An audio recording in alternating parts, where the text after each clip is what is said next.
Alors, c'est évidemment avec un très grand plaisir que je m'adresse à vous ce soir dans cet amphithéâtre Gaston Berger, dont Éric Morin-Côme a rappelé la biographie. Et un grand philosophe dans une grande école d'ingénieurs, c'est tout un symbole, et qui plus est le fondateur des INSA en France. Donc je profite de l'occasion pour remercier Éric de nous accueillir ici.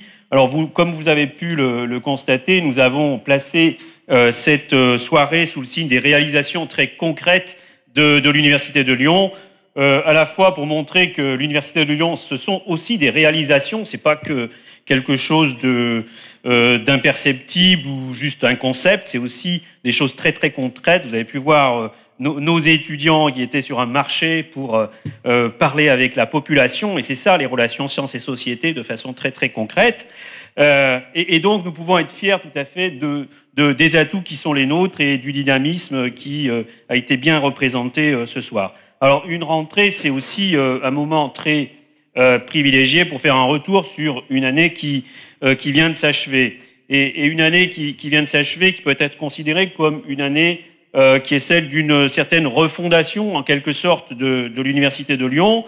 Nous sommes passés, pour les connaisseurs du PRES, du pôle de recherche et d'enseignement supérieur, à la communauté d'universités et d'établissements, et cela a été pour nous l'occasion de revisiter notre histoire commune, d'en faire un espèce de bilan critique, de réfléchir sur ce que nous avions fait, ce qui avait marché, ce qui avait peut-être un petit peu moins bien marché, sur notre façon de travailler ensemble. Et à partir de là, on a reconstruit, on a construit les bases d'une nouvelle université. Et cette transformation importante, elle a été rendue possible aussi parce que depuis 2007, notre site a su réunir des acteurs qui sont aussi forts qu'ils sont divers, et c'est pas une mince affaire que de les faire travailler ensemble. Il a su aussi créer les modalités de leur rapprochement et de leur coopération. Alors cela, ça a pu se traduire par des succès qui sont des succès importants. L'opération Campus, on a pu en voir des illustrations tout à fait intéressantes, et puis toutes les réussites au programme des investissements d'avenir, avec une semi-réussite qui est le programme PALS, sur lequel je reviendrai, mais qu'on a évoqué tout à l'heure et que nous espérons évidemment concrétiser de façon pleine et entière dans les semaines qui viennent. Alors, le bien fondé de la démarche collective au service de l'intérêt général est donc apparu progressivement comme une évidence pour tous. Alors, près d'une année de travail collectif, une année de travail intense, nous ont permis de poser les fondements de notre nouvelle université. C'est le fruit de la ténacité, évidemment, du volontarisme aussi, des acteurs académiques, bien sûr, mais également c'est le fruit aussi du soutien fidèle et constant des partenaires de l'université, en particulier les collectivités locales. Je profite pour les saluer, monsieur le sénateur maire, madame la représentante du président de région. C'est aussi le soutien du monde économique qui est représenté ici, et je salue tout particulièrement Alain Mérieux, qui est le président de notre fondation et qui ne manque jamais à l'appel pour nous soutenir. Je tiens aussi évidemment à remercier, puisque j'en suis là, mes collègues chefs d'établissement et tous les partenaires pour la confiance qu'ils nous accordent tout au long de notre travail. Alors je remercie également tous les personnels de tous nos établissements et tous les étudiants de nos établissements qui construisent au quotidien cette université. Alors l'université de Lyon que nous souhaitons développer, elle s'inspire des valeurs humanistes qui sont les siennes, tout en étant aussi la garante de ces valeurs, la liberté de la recherche, de l'enseignement, de la création, la rigueur et la qualité de la production scientifique, son partage au bénéfice de tous, l'accès du plus grand nombre au savoir et à la connaissance, sans distinction d'origine, de sexe, d'opinion ou de revenus, la promotion du progrès scientifique, loin des obscurantismes de toute nature, la promotion des sciences, des humanités et des arts, dans un dialogue toujours ouvert avec la société. Une université qui est consciente de son rôle dans la formation des nouvelles générations et qui assume pleinement sa responsabilité sociale et sociétale. Le travail est néanmoins loin d'être achevé. Nous devons encore rassembler autour de nous tous les établissements d'enseignement supérieur et les organismes de recherche qui sont encore autour de nous et qu'il nous faut rassembler afin qu'ils nous rejoignent pour construire cette grande et belle université qui sera ainsi complète.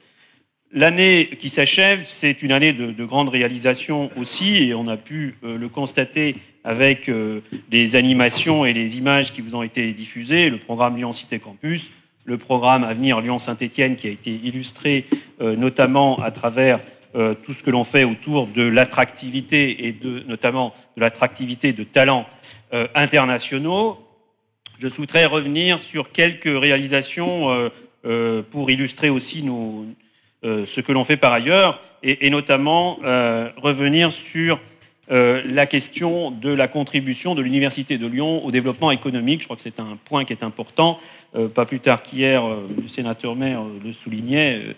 Et il a bien repéré au cours d'un voyage récent à Boston, il nous faisait remarquer la proximité qu'il peut y avoir entre le monde académique et le monde économique et ce que ça pouvait produire comme élément de valeur au service donc, du développement économique d'un territoire. Donc ça, c'est quelque chose qui est extrêmement important. Évidemment, nous nous y engageons, nous nous y employons avec tous nos partenaires, évidemment, pas tout seul. Mais en même temps, nous avons effectivement comme mission, comme volonté de faire en sorte que nos résultats de la recherche, nos travaux puissent s'incarner dans des réalisations au service de l'innovation, notamment au service de la création d'entreprises innovantes, d'entreprises qui sont portées par nos chercheurs ou par nos jeunes diplômés. Nous avons créé, il y a presque un an maintenant, en décembre 2013, une SAT, une société d'accélération et de transfert de technologie. Donc elle est toute récente, elle est toute jeune. Elle s'appuie sur des dispositifs qui, eux, étaient un petit peu plus anciens.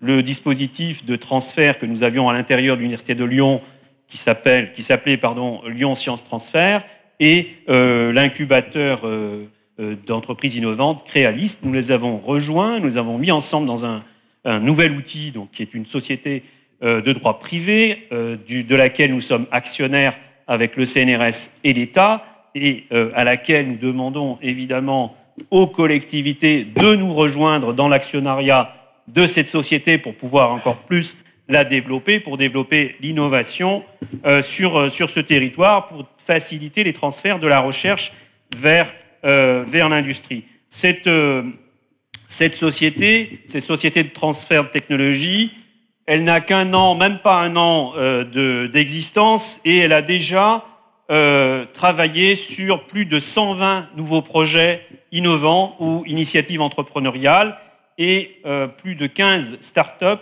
seront créées avant la fin de cette année. Donc, une société qui est placée sous de très bonnes augures et évidemment qui n'attend que des investisseurs pour venir la rejoindre. Et donc, effectivement, à nous académiques, avec à nos côtés nos partenaires collectivités territoriales et en cohérence avec l'ensemble des autres dispositifs qui existent sur le territoire et qui sont des dispositifs aussi nouveaux et qui sont des dispositifs à la fois proches mais en même temps différents, qui ont été créés notamment par le programme des investissements d'avenir comme Bioaster ou les instituts pour la transition écologique comme IDIL ou Supergrid, les pôles de compétitivité. Donc à nous, ensemble, de faire travailler tous ces instruments, tous ces outils au service d'une même vision pour développer cette économie de la connaissance qui fait aujourd'hui, qui rend les territoires plus compétitifs aujourd'hui. Donc la fondation de l'Université de Lyon, que nous avons aussi créée avec, là encore, les partenaires économiques et les collectivités territoriales, joue un rôle aussi tout à fait essentiel dans le dialogue et le rapprochement entre le monde économique et le monde académique. Et donc on compte bien sur cette fondation pour, là aussi, rendre encore plus féconds les échanges que nous pourrons avoir et qui pourront se transformer en valeur. Ainsi, on a des succès qui sont importants et qui ont été déjà engrangés grâce à la Fondation autour de l'entrepreneuriat, ou bien encore autour de la mise en place de nouvelles formations directement en lien avec les pôles de compétitivité. Une université, c'est aussi bien évidemment des étudiants, et c'est avant tout pour eux que l'université doit se construire. Et l'université de Lyon est pionnière en la matière dans la mesure où nous sommes les premiers à avoir mis en place une réelle commission de la vie étudiante, donc qui rassemble les représentants des étudiants, mais aussi les partenaires, les collectivités territoriales. Madame Perrin assiste à toutes les réunions de cette commission et j'en remercie, mais les autres collectivités territoriales aussi. Et ensemble, on essaye de définir ce que peut être une vie étudiante attractive sur notre territoire. Nous avons, à l'aide de cette commission, mis en évidence un plan d'amélioration de la vie étudiante, qui est un plan qui fait l'objet d'un consensus, et donc est appuyé par tout le monde et qui s'incarne à travers tout un tas de mesures autour du logement et de la santé, par exemple, mais pas seulement, la mobilité, etc. Et donc, c'est quelque chose de très important. On va également, dans les semaines qui viennent, dès que nous aurons une existence légale un peu plus avérée, désigner 2 vice-présidents étudiants. Donc, nous serons, je pense, la seule université commune à avoir des vice-présidents étudiants, donc c'est très important et on espère que ces étudiants, évidemment, nous rejoindront pour participer à la gouvernance de cette université. Enfin, je voudrais simplement souligner le rôle qu'a joué l'Université de Lyon dans la période la plus récente, dans le pilotage de l'élaboration de ce que sont nos priorités pour le CPER qui vient, enfin on espère qu'il va arriver, avec beaucoup d'argent, mais en tout cas, l'Université de Lyon a fait son travail, le travail qu'on lui a assigné, et a défini par elle-même, pour elle-même, des priorités donc, sur lesquelles nous avons une vision tout à fait claire et tant pour ce qui concerne la recherche que pour ce qui concerne le volet immobilier, comme ça a été dit tout à l'heure. Alors, évidemment, si on se projette sur l'avenir, évidemment, c'est la question des ambitions, de l'ambition qu'on se donne pour l'avenir. Je l'ai dit tout à l'heure, on a un capital acquis de coopération entre les acteurs sur ce territoire. On a un programme Avenir Lyon-Saint-Étienne qui commence à vraiment rentrer dans une phase extrêmement productive et qui produit, ça a été montré tout à l'heure à travers nos 2 collègues par exemple, mais qui produit de véritables effets structurants et transformants sur le paysage. Et donc on a effectivement l'ambition d'être une des meilleures universités européennes. En tout cas, on a un certain nombre d'atouts qui nous permettent de penser cela, mais ça demande évidemment du travail, ce n'est pas que des effets d'affichage, c'est du travail. Et on sait que le chemin n'est pas forcément simple et court pour y arriver, mais en tout cas, c'est l'ambition qu'on se donne. Alors, cette ambition, évidemment, elle peut se décliner à travers une excellence territoriale qui passe par des formations qui sont des formations de qualité pour améliorer l'insertion professionnelle des étudiants, qui permettent de mieux répondre aux besoins du tissu économique pour renforcer sa capacité compétitive. Ce sont des écoles et des universités qui travaillent en synergie avec l'ensemble des acteurs territoriaux pour mettre en évidence une offre de formation qui soit une offre de formation plus complémentaire, plus lisible, plus attractive, en tout cas beaucoup plus fluide qu'elle ne peut l'être actuellement. La formation, c'est aussi répondre aux enjeux que pose la formation tout au long de la vie. Et là, les besoins sont extrêmement importants et l'Université de Lyon doit être en capacité de s'adresser aux acteurs économiques pour leur proposer des formations qui répondent à leurs enjeux de développement. L'ambition, c'est aussi une ambition autour de l'attractivité et de la visibilité internationale. On en a beaucoup parlé ce soir, mais je crois que c'est important, c'est pas que le hasard, hein, c'est aussi si on ambitionne d'être une grande université de recherche qui existe au niveau international, eh bien, il faut aussi qu'on se donne un certain nombre de moyens. Alors, c'est vrai que le potentiel est important, ça a été dit, c'est sans doute le second de France, ça dépend comment on calcule maintenant, vu qu'on fait des agrégats qui rassemblent pratiquement le quart de la France, donc ça devient un peu compliqué de faire des comparaisons, mais si on regarde les pôles métropolitains, parce que c'est quand même des échelles qui, me semble-t-il, sont quand même plus pertinentes que des méga-régions qui n'ont pas beaucoup de consistance économique, c'est 130 000 étudiants, c'est une présence quasi unique en France d'universités et de grandes écoles dans une densité aussi forte et une alliance aussi forte. C'est la formation de presque 6 000 doctorants, c'est 1 000 doctorats soutenus chaque année, etc., etc. Donc 10% de la production scientifique. Enfin bref, on peut égrener autant de chiffres qu'on voudra. On a effectivement un potentiel très fort, mais un potentiel, ça reste un potentiel. Pour que ça existe, il faut que ce potentiel soit mis en mouvement, et c'est tout l'enjeu, je dirais, de l'Université de Lyon que de mettre ce potentiel en mouvement et en visibilité.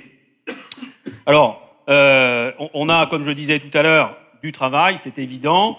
On essaye d'organiser les choses autour de grands axes thématiques qui correspondent à la fois à la puissance scientifique, mais en même temps aussi à, je dirais, la puissance aussi économique du territoire. Et on a identifié trois grands axes. Un premier axe autour de biosanté et société, un deuxième autour des procédés et coefficients, et un troisième autour de urbanité, humanité, ville intelligente. Donc on voit bien que sur ces trois champs-là, on a à la fois des forces scientifiques et de formation très puissantes, mais en même temps aussi un tissu, un terreau sur lequel on peut vraiment faire fructifier des actions tout à fait exemplaires à l'échelle nationale, mais aussi, bien entendu, à l'échelle internationale. Alors, les campus, on en a parlé tout à l'heure, et